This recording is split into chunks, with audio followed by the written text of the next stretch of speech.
Africa Content TV.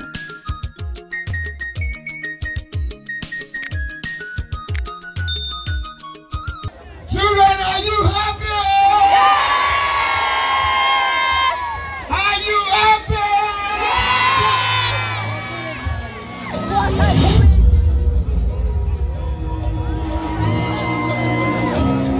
All right. This guy is taking me. It's okay.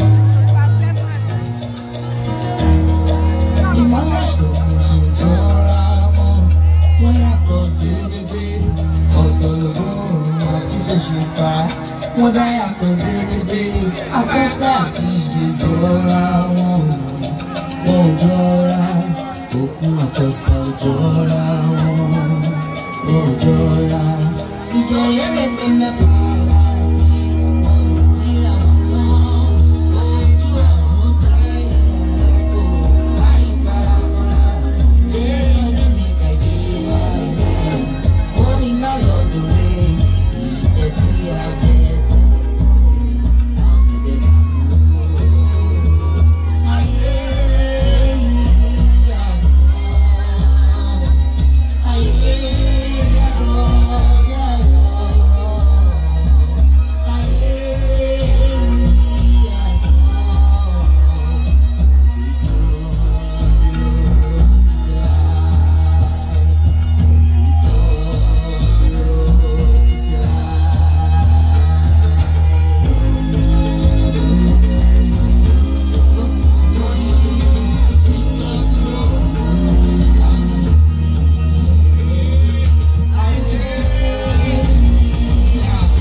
If you're happy, how you know say Jalili? Jalili! If you're happy, how you know you say Jalili? Jalili! Okay, if you're happy, how you know it. And you really want to show it. If you're happy, how you know you say Jalili? Jalili! Oh, put a hands together for ourselves! Alright, so I'm not going to waste the time. I just want to dash out money. I'm excited! Happy Children's Day!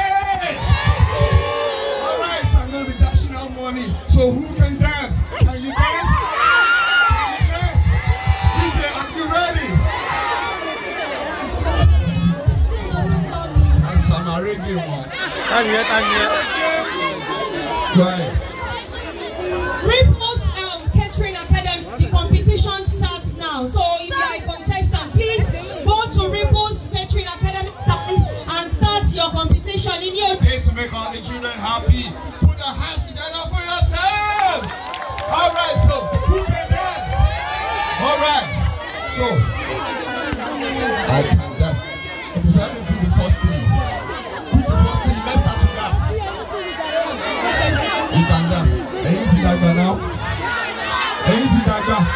It's Children's Day. Everyone let me be on my. Let me go on my. Let me go show. It's a gender balance. It's just one competition and the winner goes with 10,000 naira. Alright.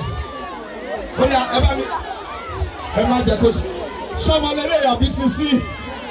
Okay, that's come on here. Obìnrin ti pé ọkùnrin. Emma cheat wọn pẹ̀lú àwọn ọmọkùnrin kékèké méjì yìí náà. òun lè bá wọn fi gbàgbàgà. Bọ̀bọ̀ ìgbọ́dọ̀ àgbọ̀ máa cheat wa ni o. Àwọn ọkùnrin ọ̀dà àgbọ̀ máa cheat wa ni. Ifeanyi Saka, your mommy is looking for you.